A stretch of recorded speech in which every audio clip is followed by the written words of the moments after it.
विद्यार्थी मित्रांनो, आज आपण इयत्ता 10वीतील गणित भाग 2 मधील पायथागोरसचे प्रमेय या प्रकरणातील कोनांची मापे 30 अंश, 60 अंश, 90 अंश असतील तर अशा त्रिकोणाचा गुणधर्म पाहणार आहोत.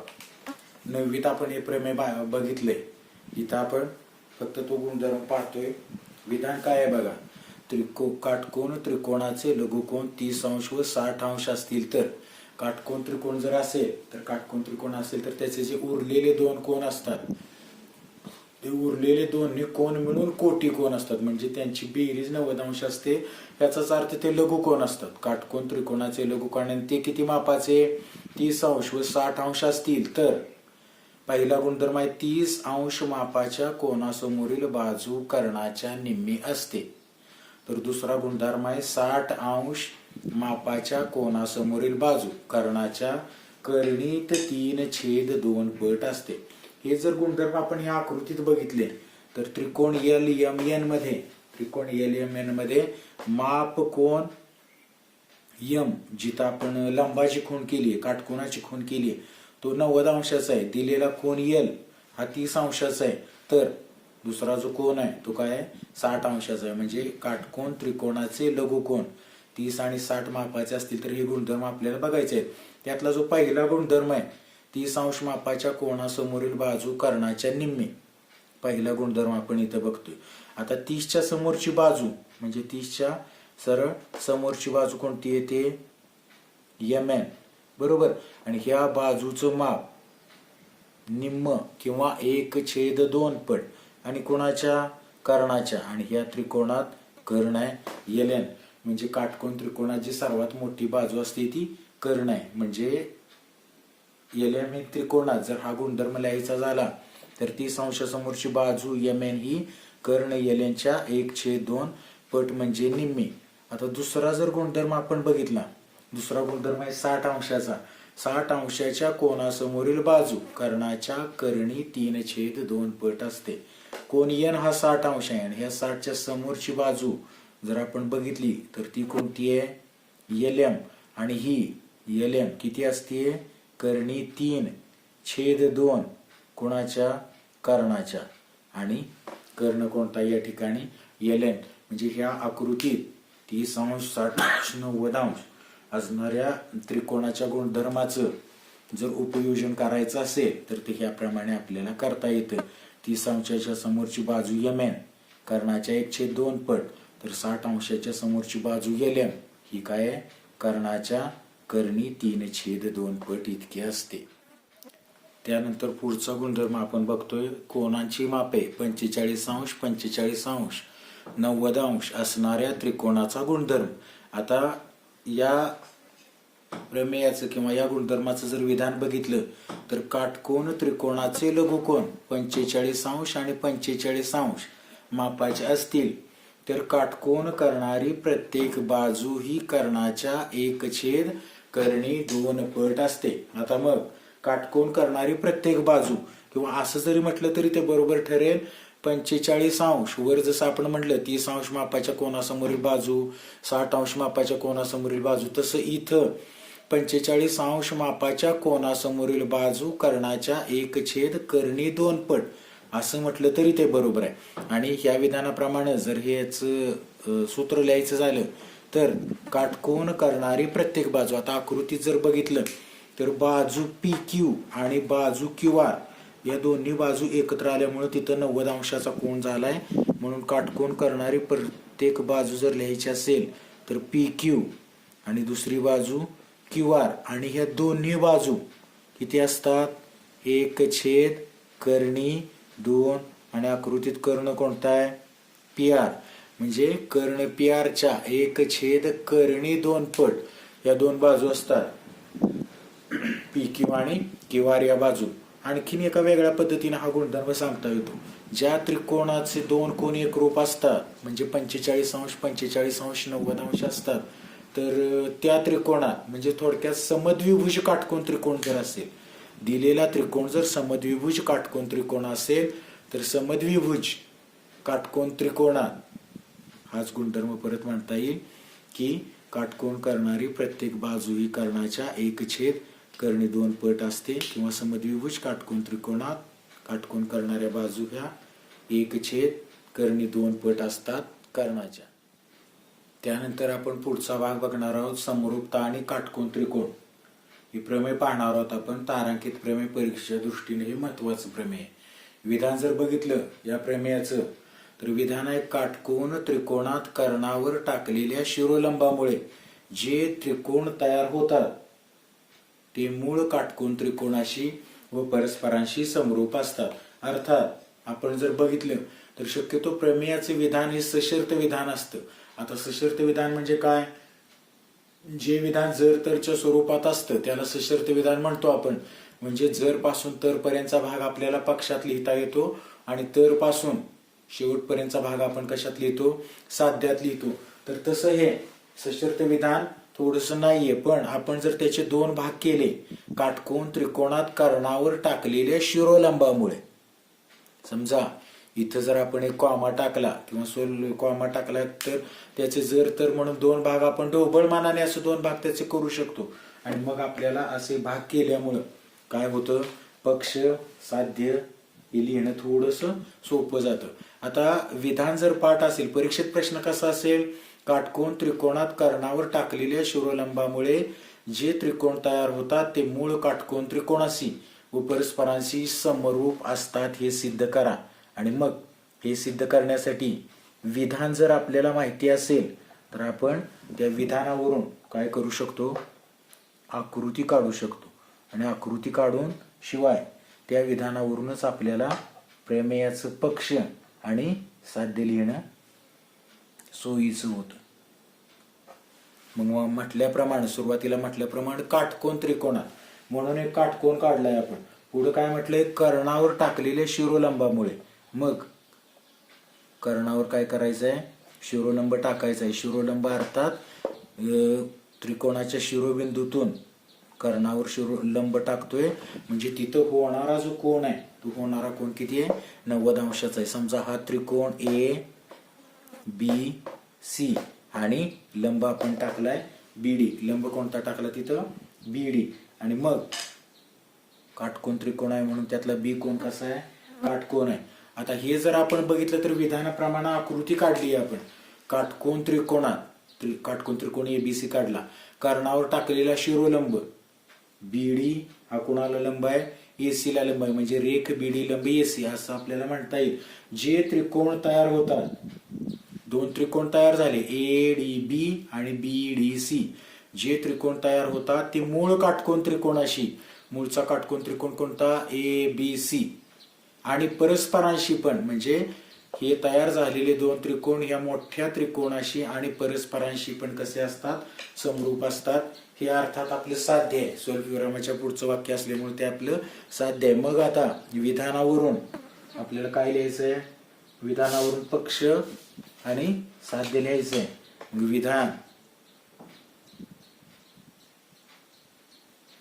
विधानात म्हटले काटकोन त्रिकोणात. मग अगोदर आपल्याला काटकोनाचं नाव लिहिणं गरजेचं आहे. त्रिकोण ए बी सी मध्ये माप कोन बी बरोबर 90 अंश. म्हणजे कोणता कोण काटकोन आहे आणि त्रिकोणाचं नाव लिहिलं की तो आपला पक्ष होईल. शिवाय असं पण म्हटलं तरी चालेल, त्रिकोण एबीसी हा काटकोन त्रिकोण आहे असं तरी म्हणा, किंवा त्यातला कोणता कोण काटकोन आहे हे तरी दर्शवा. आणि कर्णावर टाकलेला शिरोलंब तो दर्शवण्यासाठी आपण काय म्हणतोय? रेख बीडी लंब रेख एसी. रेख बीडी हा रेख एसी ला लंब होणार आहे. आणि त्यामुळे काय होतं? हे जे तीन बिंदू आहेत ए डी सी हे एक रेषीय तीन बिंदू आहेत. त्यामध्ये दरम्यानचा संबंध येतो. आणि कसा असतोय? A dash D dash C. म्हणजे बिंदू डी हा बिंदू ए आणि बिंदू सी च्या दरम्यान असतोय. हे झालं निम्मा भाग काटकोन त्रिकोणात कर्णावर टाकलेल्या शिरोलंबामुळे. आता तिथून पुढचा भाग आपल्याला साध्यात लिहायचा आहे. काय म्हटलंय बघा? जे त्रिकोण तयार होतात ते मूळ काटकोन त्रिकोणाशी व परस्परांशी समरूप असतात. मग आपले दोन त्रिकोण तयार झालेत. पहिला त्रिकोण ए डी बी हा एक त्रिकोण तयार झाला. दुसरा त्रिकोण BDC, हा दुसरा त्रिकोण तयार झाला. आणि त्यांनी म्हटल्याप्रमाणे जे त्रिकोण तयार होतात, हे दोन त्रिकोण तयार झाले, ते कोणाशी समरूप असतात? मूळ काटकोन त्रिकोणाशी समरूप असतात. म्हणून ADB समरूप त्रिकोण ABC हा मूळ काटकोन त्रिकोण. तसाच तयार झालेला दुसरा त्रिकोण BDC हा समरूप कोणाला? पुन्हा एकदा मूळ काटकोन त्रिकोणाला. म्हणजे तयार झालेले दोन त्रिकोण मूळ काटकोन त्रिकोणाशी समरूप आणि परस्परांशी पण समरूप. म्हणून तिसऱ्या विधानात आपण असं लिहू शकतोय, त्रिकोण ADB समरूप त्रिकोण BDC. बघा, अशा प्रकारे आपल्याला हे साध्य लिहिता येईल की तयार झालेले दोन त्रिकोण परस्परांशी पण समरूप असतात. हे तिसऱ्या विधानात आपण लिहिलं. आणि मूळ काटकोन त्रिकोणाशी पण समरूप असतात. ते 1 आणि 2 विधान आपण तयार केलं. आता सिद्धता द्यायची आहे आपल्याला प्रमेयाची.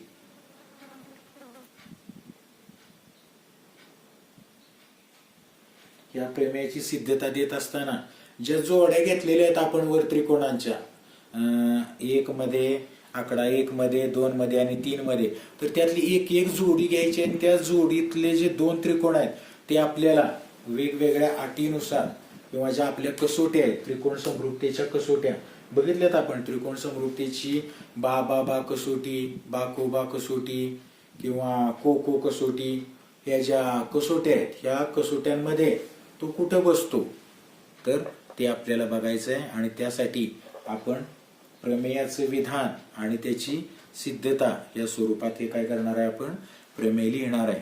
त्यासाठी एका बाजूला त्याची विधान आणि दुसऱ्या बाजूला त्याची कारण लिहिण्यासाठी आपण काय करतोय, ह्याचे 2 भाग करतोय, पानाचे 2 भाग करतोय. आणि मग सिद्धतेला सुरुवात करत असताना आपण म्हटल्याप्रमाणे काय करणार आहे, पहिली जोडी घेणार आहे. कोणते त्रिकोण आहे? त्रिकोण ADB व त्रिकोण ABC.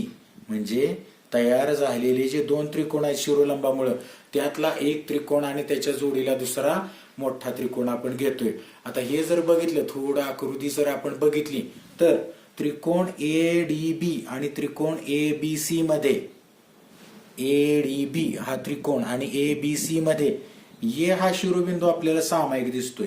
नावात जरी बघितलं तरी तो शिरोबिंदू सामायिक दिसतोय, आकृतीत बघितलं तरी तो शिरोबिंदू सामायिक आहे. याचा अर्थ एक कोण सामायिक आहे दोन्ही त्रिकोणातला. आणि मग तो जर लिहायचा झालं तर काय लिहिणार आहे, कोण DAB छोट्या त्रिकोणातला लिहितोय आपण, कोण DAB. एकरूप कोण BAC हा मोठ्या त्रिकोणातला कोण आहे, बरोबर. आणि ह्याला जर कारण लिहायचं झालं तर आपण म्हणणार आहे दोन कोण कसले कोण आहेत, सामायिक कोण. आणि सामायिक कोण असल्यामुळं माप कसं असणार आहे त्याचं, दोन्ही त्रिकोणात सारखंच असणार आहे. हे एक झालं. आणि दुसरा आपल्याला मिळेल 90 अंशाचा. 90 अंशाचा त्रिकोण ADB त्रिकोणात 90 अंशाचा कोण आहे, कोण ADB. एकरूप कोण ABC. म्हणजे त्रिकोणाच्या नावानं जो कोण आहे ते कोण एकरूप आहे. का एकरूप दाखवतोय, कारण प्रत्येक कोणाचं माप किती आहे, 90 अंश आहे. म्हणून आपण म्हणतोय प्रत्येकी 90 अंश किंवा 90 अंशाचे कोण असं म्हटलं तरी चालेल. मग त्रिकोण समरूपतेच्या कसोट्या ज्या बघितल्यात त्यात आपण को एक कसोटी बघितलीये, ज्या दोन कोण आपल्याला मिळाले की आपण ते त्रिकोण समरूप दाखवू शकतो. आणि म्हणून 2 को मिळालेत आपल्याला. म्हणून पुढच्या विधानात आपल्याला म्हणता येईल त्रिकोण ADB समरूप त्रिकोण ABC. आणि 2 कोण मिळालेत म्हणून आपल्याला कसोटीचं नाव म्हणता येईल को कसोटी किंवा को समरूपता कसोटी असं म्हटलं तरी चालेल. को समरूपता कसोटी याला म्हणूया समीकरण 1. हे जे 2 त्रिकोण आपण समरूप दाखवले त्याला म्हणू समीकरण 1. आता दुसरा जो आकडा आहे त्या दुसऱ्या आकड्यात जी जोडी आहे ते आपण आता त्रिकोण इथं घेणार आहेत. आणि मग त्रिकोण, तिथं त्रिकोण आहे त्रिकोण BDC व त्रिकोण पुन्हा एकदा त्याच्या जोडीला मोठा त्रिकोण आहे ABC, बरोबर. आणि ह्या त्रिकोणात जर आपण त्याची नावं बघितली तर पहिल्या त्रिकोणाच्या नावात सी, दुसऱ्या त्रिकोणाच्या नावात सी, अर्थात बी पण बिंदू आहे, पण कोणाच्या बाबतीत बोलायला गेलो तर सी शिरोबिंदू सामायिक आहे. आणि सी शिरोबिंदू सामायिक आहे ह्याचा अर्थ वरच्या पहिले जे समीकरण केले त्याच्या कोण समरूप दाखवले त्याप्रमाणे इथं मोठ्या त्रिकोणात पण सी कोण आहे आणि छोट्या त्रिकोणात पण सी कोण आहे. म्हणून कोण बीसीडी एकरूप कोण मोठ्या त्रिकोणातला कोणता आहे, ACB. आणि पुन्हा कारण वरच्या प्रमाणेच कसले कोण, सामायिक कोण. जसं समीकरण 1 च्या सिद्धतेत आपण दोन कोण काटकोन दाखवले तसं याही दोन त्रिकोणात BDC त्रिकोणात कोण BDC एकरूप कोण मोठ्या त्रिकोणातला ABC. आणि हे काय एकरूप दाखवतोय, कारण आपल्याला त्याला कारण म्हणता येईल प्रत्येकी 90°, म्हणजे दोन्ही कोणांची माप ही कशी आहेत, 90° आहेत. हे आपल्याला पुढचं विधान लिहिता येईल. आता दोन को मिळालेत आपल्याला, म्हणून पुन्हा एकदा कसोटी आपल्याला मांडता येईल आणि त्रिकोण समरूप दाखवता येतील. त्रिकोण BDC समरूप त्रिकोण ABC आणि दोन त्रिकोण समरूप दाखवले, ह्याला म्हणूया समीकरण 2. आणि दोन कोण सापडलेत म्हणून कसोटीचं नाव आपल्याला लिहिता येईल कोको कसोटी, किंवा सरळ म्हणायचं कोको समरूपता कसोटी. आता विधान 1 आणि विधान 2 मिळालं, याचा संबंध कुठंतरी आपल्याला तिसरं जे आपल्याला साध्य द्यायला सांगितलंय, तिसरं साध्य इथं द्यायला सांगितलंय ADB आणि BDC समरूप दाखवा. मग दोन समीकरणांची तुलना केली असता आपल्या असं लक्षात येतं की समीकरण 1 आणि समीकरण 2 ची जी उजवी बाजू आहे ती सारखी आहे. म्हणजे 1 च्या उजव्या बाजूला त्रिकोण ABC, 2 च्या उजव्या बाजूला पण त्रिकोण ABC. आणि गणिताच्या नियमानं जर उजवी बाजू समीकरणांची उजवी बाजू जर सारखी असेल तर त्याची डावी बाजू सुद्धा कशी असते, सारखी असते. म्हणून आपल्याला डाव्या बाजूचे दोन त्रिकोण समरूप दाखवले की तिसरी सिद्धता, तिसरे जे साध्य करायचंय ते आपल्याला आपोआप मिळतं. आणि ते काय आहे, त्रिकोण समीकरण 1 मधला डाव्या बाजूचा ADB हा समरूप असणार आहे कुणाला, त्रिकोण BDC जो समीकरण 2 मध्ये डाव्या बाजूला आहे. आणि ह्याला कारण म्हणायचंय समीकरण 1. आणि समीकरण 2 वरून आपल्याला असं म्हणता येतं, म्हणजे ही जी तिन्ही साध्य आहेत ही तिन्ही साध्य समीकरण 1 आणि समीकरण 2 वरून आपल्याला तिसरं साध्य देता येतं. आणि हेच जर सगळे एकत्र करून लिहायचं झालं, समीकरण 1 मधलं, समीकरण 2 मधलं, किंवा आता तयार झालेलं ह्याला जर समीकरण आपण 3 म्हटलं, आणि हे सगळे त्रिकोण जर एकरूप दाखवायचे झाले तर मात्र हे कसं लिहिता येईल, त्रिकोण ADB समरूप त्रिकोण BDC समरूप त्रिकोण ABC. म्हणजे शिरोलंब टाकल्यामुळं तयार झालेले दोन छोटे त्रिकोण हे मूळ काटकोन त्रिकोणाशी म्हणजे ADB आणि BDC तयार झालेले दोन त्रिकोण मूळचा काटकोन त्रिकोण ABC ला पण समरूप आणि परस्परांना पण समरूप, बरोबर. आणि हा जो गुणधर्म आहे या गुणधर्माला थोडक्यात आपण संक्रामकता हे कारण देऊ शकतो. हे का लिहिलं आपण, संक्रामकता गुणधर्म, त्रिकोणांच्या समरूपतेच्या गुणधर्मात 3 गुणधर्म बघितले, परावर्तनता, सममितता आणि संक्रामकता. म्हणजे काय आहे, पहिला त्रिकोण दुसऱ्याशी समरूप असेल, दुसरा त्रिकोण तिसऱ्याशी समरूप असेल तर पहिला त्रिकोण तिसऱ्याशी समरूप असतोच. आणि हे जे 3 त्रिकोण एकमेकांशी समरूप दाखवले याच गुणधर्माला पुढे आपण ज्यावेळी पायथागोरसचं प्रमेय सिद्ध करणार आहे तर पायथागोरसचं प्रमेय सिद्ध करणार आहे त्यात याला काटकोन त्रिकोणांची समरूपता असा आपण याचा उल्लेख करणार आहे. म्हणजे हे जे त्रिकोण समरूप दाखवले याच गुणधर्माला पुढे आपण काय म्हणणार आहे, काटकोन त्रिकोणांची समरूपता किंवा समरूपता आणि काटकोन त्रिकोण.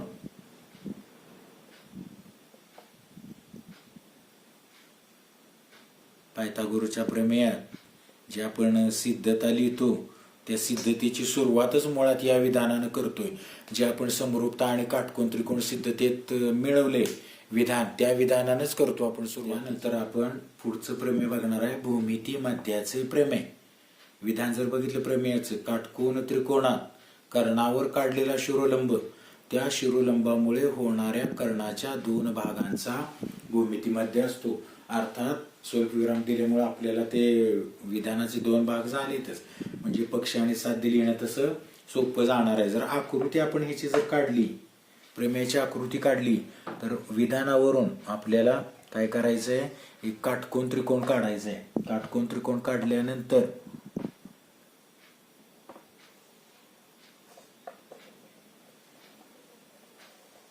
विधानात म्हटल्याप्रमाणे कर्णावर एक शिरोलंब काढायचा आहे.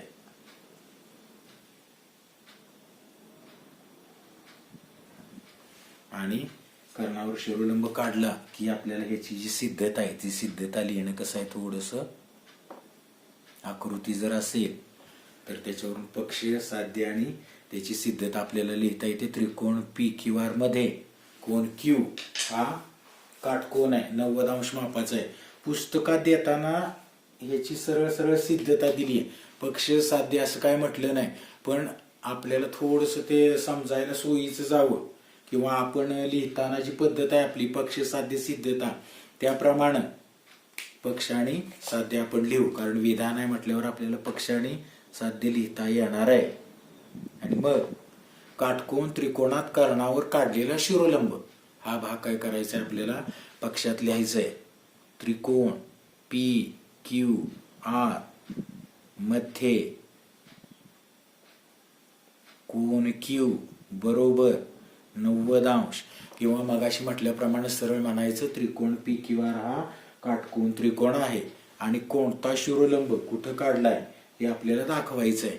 इथं नाव देऊया यस, आणि म्हणून पुढे म्हणता येईल रेख क्यूएस लंब रेख पी आर, रेख क्यूएस लंब रेख पी आर हे लिहिता येईल आपल्याला पक्षात. पुढं साध्य जे आहे ते साध्यात आपल्याला काय म्हटलंय, शिरोलंबामुळे जे दोन भाग होतात, कर्णाचे जे दोन भाग होतात, त्या दोन भागांचा भूमितीमध्ये हा शिरोलंब असतो. म्हणजे जो शिरोलंब टाकला क्यूएस वर्ग, क्यूएस हा शिरोलंब आहे म्हणून त्याचा वर्ग, आणि कर्णाचे झालेले दोन भाग पी एस गुणिले एस आर हे आपल्याला काय करायचंय, साध्यात लिहायचंय. आणि मग ह्याच्यावरून आता आपल्याला पुढे त्याची काय करता येईल, सिद्धता लिहिता येईल. सिद्धतेत नेहमीप्रमाणे काय करूयात, आपले जे पेज आहे त्या पेजचे दोन भाग करून घेऊयात.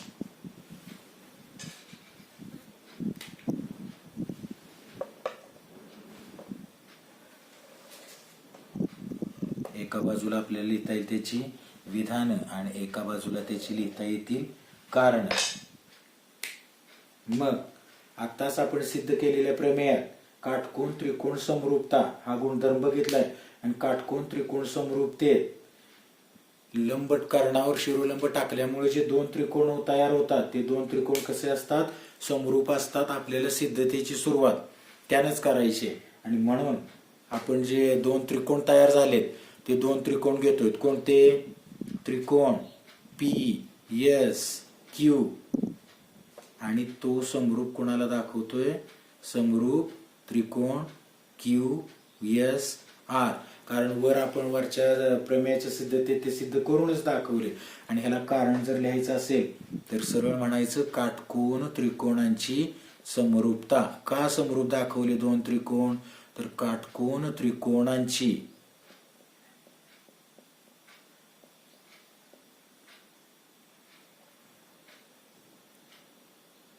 समरूपता हे आपल्याला त्याचं कारण देता येईल. बरोबर. मग आता त्रिकोण समरूप आहे आपल्याला माहिती आहे त्रिकोण जर समरूप असतील तर त्याच्या संगत बाजू प्रमाणात असतात आणि सर्व कोण एकरूप असतात. मग याच्या संगत बाजू प्रमाणात दाखवायचे आहेत. संगत PS ची संगत बाजू QS म्हणून PS छेद QS बरोबर SQ ची संगत बाजू SR म्हणून SQ छेद SR आणि तिसरी बाजू PQ ची संगत बाजू QR PQ ची संगत बाजू QR आणि ह्याला जर कारण लिहायचं झालं तर लिहिता येईल समरूप त्रिकोणाच्या संगत बाजू प्रमाणात असतात हे आपल्याला माहिती आहे. पण इथं फक्त उल्लेख काय करायचा आहे समरूप त्रिकोणाच्या संगत बाजू किंवा संगत भुजा. आणि हे गुणोत्तर मिळाल्यानंतर आता साध्यात आपल्याला हवाय QS चा वर्ग. साध्यात काय पाहिजे QS चा वर्ग. मग ही जी 3 गुणोत्तर आली त्या 3 गुणोत्तरातली 2 आपल्याला निवडायच्या ज्यात अंशाला QS असेल छेदाला QS असेल. मग पहिल्या गुणोत्तरात छेदाला QS आहे, दुसऱ्या गुणोत्तरात अंशाला QS आहे आणि मग पहिलं आणि दुसरं गुणोत्तर निवडलं आणि हे जे तिसरं गुणोत्तर आहे PQ छेद QR हे जर ड्रॉप केलं तर आपल्याला ते आपलं साध्य मिळतं.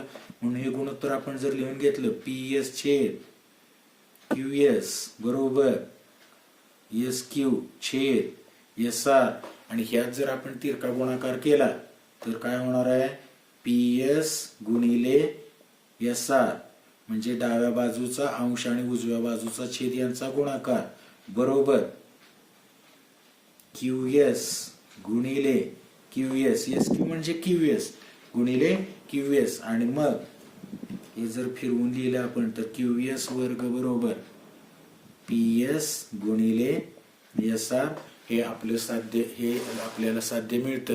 म्हणजे तिरक्या गुणाकारात अंश छेदाचा गुणाकार अंश छेदाचा गुणाकार आणि QS गुणिले QS हे जर आपण QS डाव्या बाजूला घेतलं आणि PS SR उजव्या बाजूला नेलं तर याप्रमाणे आपल्याला साध्य मिळतं. आणि ह्याला म्हणायचं भूमिती मध्याच्या प्रमेयाचं साध्य किंवा जे साध्य असतात ती त्या त्या गुणधर्माची सूत्र असतात उदाहरण सोडवण्याची. थोडक्यात जर बोलायचं झालं समजा भूमिती मध्याच्या प्रमेयावरची एखादा प्रश्न आला किंवा एखादी आकृती आली तर आपण ओळखणार आहे कसं हे भूमितीमध्ये इथं वापरायचं आहे ते तर काटकोन त्रिकोणात कर्णावर काढलेला शिरोलंब असा शब्द जिथं जिथं येतो तिथं तिथं एकतर काटकोन त्रिकोण समरूपता हा गुणधर्म असतो किंवा एकतर भूमिती मध्याचा गुणधर्म आपल्याला वापरता येतो. आणि त्याप्रमाणे भूमिती मध्याचं सूत्र आहे QS वर्ग बरोबर PS SR. थोडक्यात काय प्रमेयाचं जे साध्य असतं ते त्या गुणधर्माचं उदाहरण सोडवण्यासाठीचं सूत्र असतं.